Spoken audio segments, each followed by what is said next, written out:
and welcome to The Art of Being Human. On the last segment, I talked to you a lot about stalking behavior, and I'm going to continue with that today. I have some more examples of things that have happened to me with stalkers, and the only reason I'm doing this, and it's not just to talk about myself, but I know violence is prevalent in our society, and I know stalking behavior has increased, bullying behavior has increased, and I'm going to get into all of that. And I think it's a good thing to do, since I talked about grief and bereavement and going through grief and all the things I talked about before. And this is just like a follow-up. I went into suicidology. So this is kind of like a follow-up. I'm doing this huge section on things that have to do with violence in society for the purpose of helping you to understand it better and for the purpose of you being able to protect yourself from it. And that's my purpose in doing it. But back to the stalkers that I had. In the church stalker, I talked about him a little bit. I had a lot of instruments. I play a lot of instruments. I'm a woodwind specialist. And in one of the churches that I attended, I would take some instruments up on the platform where I would be playing in an orchestra, but not all my instruments. If I knew what instruments I needed, then I would bring them up. But I didn't bring all of them up. Now, my stalker would stand right where I left my instruments so that he would make sure to be around me when I picked them up to go home, because I didn't leave instruments there. I took them all with me. And it got to the point where I didn't dare to pick up my instruments because she was hanging around. So I would go to the pastor's wife and I'd say, look where he is. I can't pick up my instruments, because I did not know his tendency toward violence. So she would go to somebody and say, would you pick up Pat's instruments? So he would go over and he would bring up my instruments to me and put them in their cases, in their sacks and so forth that I had for them, and then give to me, and then he would accompany me out of the church. I'd have the instruments in my car and I would drive off. Now, who wants to attend church where you have to have protection? But that's what I had to do. If we had a church dinner, he wanted to be so close to me, he wanted to sit beside me. So there were people that were assigned to be with me, in front of me and back of me, because usually, you know, there's a line and you pick up your food in a line. And then they would sit beside me so he couldn't get beside me. You know, there were just things we had to do. If I wanted to go to church early, because I was doing solo work that day, I would have to go early to rehearse. I wanted to go early to rehearse. Bodyguards, or people assigned to be bodyguards, would come early, because I remember going early and he was there and nobody was around except me and him. And that I thought was just too dangerous. I wasn't going to do that anymore, because he started making comments. And the other stalker at the college where I taught did the same thing. I went in early figuring I could beat him out and do some extra work in my office before I started teaching classes. And I got there, a good 3/4 of an hour to an hour and a half early before my classes actually started. And he was standing there waiting for me, even that early. And he said things like, he was standing in an odd pose, and he had his hand on the door and his wrist on his hip and all of that. And he would say, you are so weird. I've never met a weirder person than you are. You are so, so weird. And he kept repeating that over and over again, and I knew basically I was in trouble, because there was nobody else around. So I made the excuse that I left something in my car, and I left and went downstairs, and I didn't go back until there were other people around that could be with me, because he just was not safe. We had a meeting with the dean, because I went to the dean when he told me that he wanted to kill me, and he gave me a razor blade to hold and said, I want you to defend yourself with this razor blade when I come to kill you. So there was just no question about it that murder was on his mind. And I went to the dean with it. And the dean had a meeting between me and him and himself. And the man was saying, I see golden flies and golden butterflies crawling up the wall. I see golden things crawling up the wall. And of course, he was at that time having a hallucination.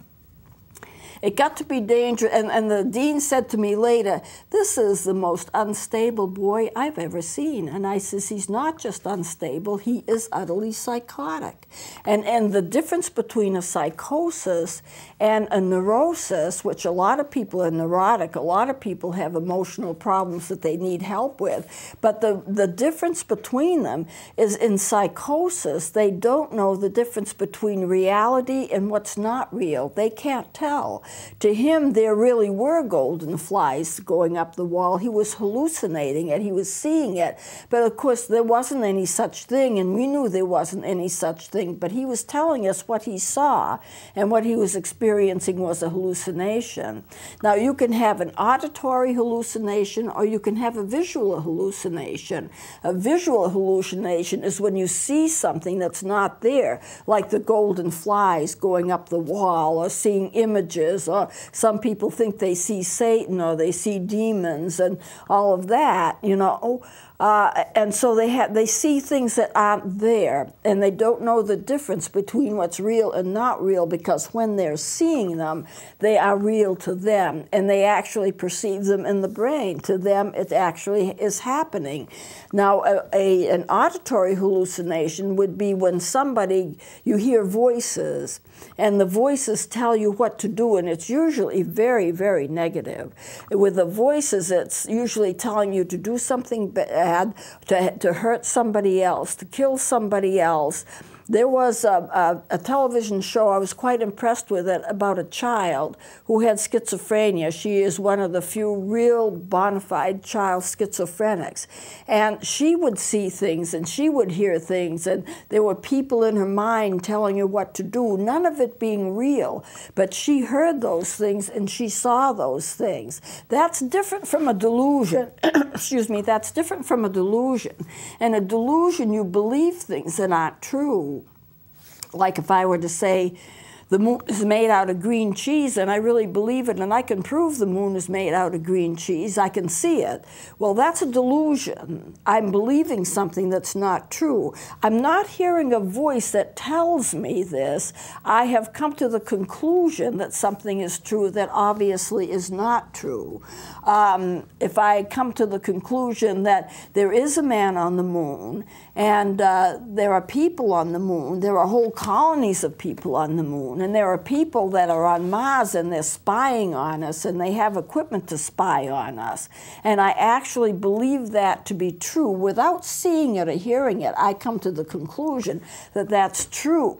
I'm not hearing voices, however, telling me that that's true. That's a delusion, delusional behavior, believing things which, if on the face of it, you know, can't be true. It just can't be true.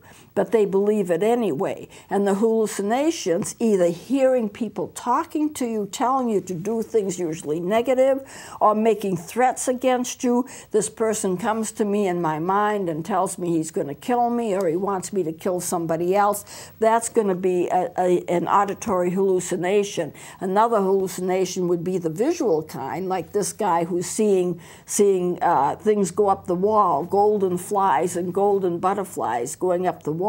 That's a very, very serious mental illness. Schizophrenia is a very serious mental illness, and there are different forms of it. There are different types of it.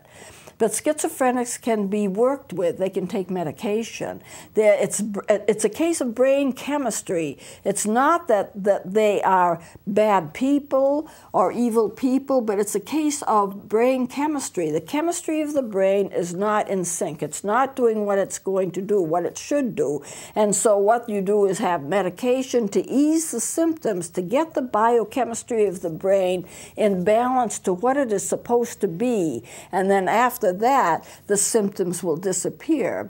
And I've known schizophrenics. I've had schizophrenics that are friends of mine, and they're not necessarily violent. But in some instances, there's a few that do become violent. A few mentally ill people will become violent, but by no means all. I've treated people with schizophrenia. I've had psychiatrists work with them medically, and I have worked with them psychologically. So they've had the basis of counseling, and they've had the basis of medication. medication, and the psychiatrist and I have worked together as a team to help people. And these people sometimes are really terrific people. They're people that you don't mind having as friends because they're decent people, but their minds just do not work right. And so they run into trouble with that. They sometimes get in trouble with their jobs. They sometimes do things that are crimes, and they don't think of it so much that way at the time, but it can be a very complicated process. Well, this, if you're dealing with a stalker and he's seeing things and hearing things that aren't there, then you can be sure that he's probably psychotic. So sometimes you have to have police protection. Stalkers anger very easily, and for safety you cannot give them what they want. You absolutely cannot give them what they want. So what I want to go into is what do you do to protect yourself from a stalker? Because if you have one and you know it, you don't want to be found. You don't want to have them know where you are. I'm going to do this with this chart. This is what, and I reiterate again, as I did in the segment last time, this is what the police told me at the time when I was having trouble with stalkers. And the information is accurate as far as I know. But if you have a stalker, you should go to the police and talk to them about it, and they will give you the best advice that we have. Now, in this state, there is, and I don't know if he's still here or not, but in this state, we have an internationally recognized specialist in stalking. He's absolutely worldwide known to understand and deal with stalking situations, and he was involved in the case, one of the cases that I had, and it was very good to have him around because he was so knowledgeable. I don't know if he's still here in this state or not, but I had the best help available. So what I'm going to tell you is what the police told me. And if you do have a stalker, check with the police as to what you should do. Check with people who are specialized in this, because in case the information that they give you is a little different than the information that I received, I certainly wouldn't want you to get into any trouble, because yeah, you just got to make sure that you get it right, because your life could be at stake. Now, to protect yourself from a stalker, do not have any contact with them at all. And I mentioned that in the last segment. If you walk by them, don't talk to them. Don't smile at them. Don't respond to them. If they say hello, don't even say hello back. Don't even nod your head.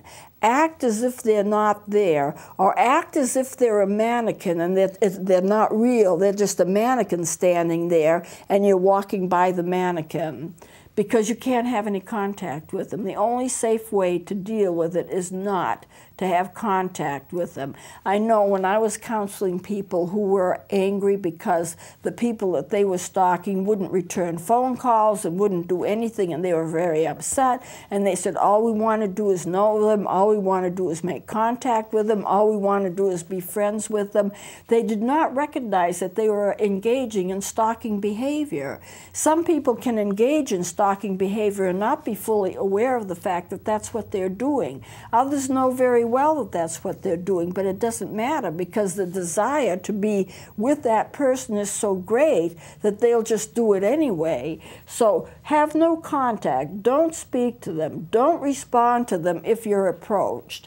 Don't look at, speak to, or smile if it can be avoided. Sometimes if a person's going to speak to you directly, you can't avoid saying something.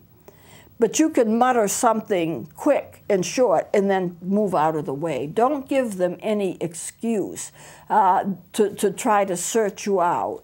Okay, don't accept gifts. I was told by the police that if the stalker tried to give me candy or flowers, refuse it. That's kind of hard to do for most people, because if someone's giving a gift, you want to acknowledge it, because that's our natural tendency. Somebody gives me a gift, I say, well, thank you, I appreciate it. And that kind of acknowledgement is normal, and that's what you would do normally. You can't do that with a stalker, however. You return the gifts. You don't want them to have any idea that you're interested in them, because no matter what you do, they're going to believe that you're interested in them. If I say, buzz off, get away from me, I don't ever want to see you again, they're going to think I want a relationship with them. Not on the basis of what I've said, because what I've said is very negative, but on the basis of the fact that I responded to them at all. It's not the content of what you say that's important. It's the fact that you actually responded to them. And so I was told by the police, do not respond in any way. And I explained that here, stalkers assume that you want a relationship to them if you respond to them in any way, whether your response is positive or whether it's negative. Act toward them like they don't exist. You know, I go in and I see my stalker, I walk right by. And usually there's somebody with me acting as a bodyguard. I remember I was standing in the aisle of a church. We were between services, or there was a break or something, and the person who was acting as my bodyguard needed to use the restroom. And so he left to do the restroom, and then suddenly my stalker came running down the aisle at me, and I was just standing there. Now, fortunately, there were other people around, and they picked up the slack, and they quickly stood in front of me so he couldn't get close. And my bodyguard, whoever was assigned to be my bodyguard for that day, came out and saw what was happening.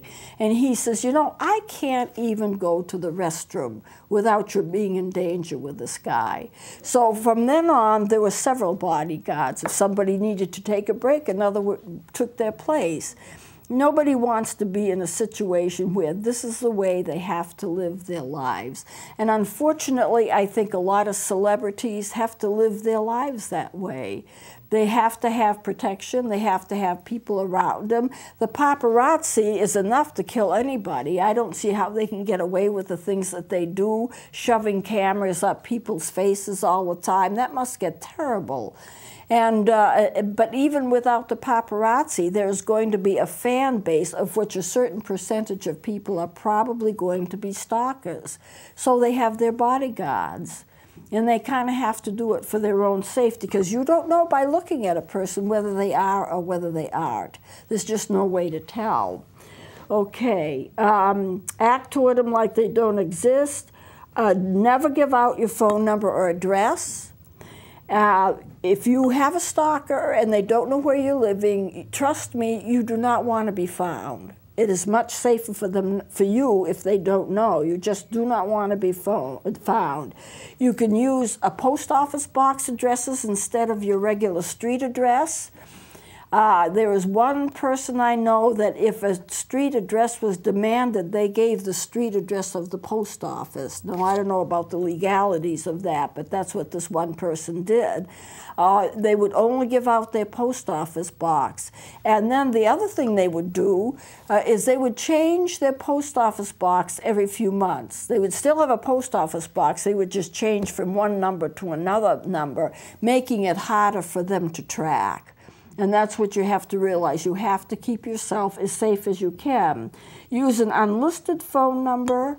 Change your phone number every so often. There are just various ways. And if you're on social media, you may want to consider getting off social media. Because if anyone wants to find you, the quickest way to do it is through social media.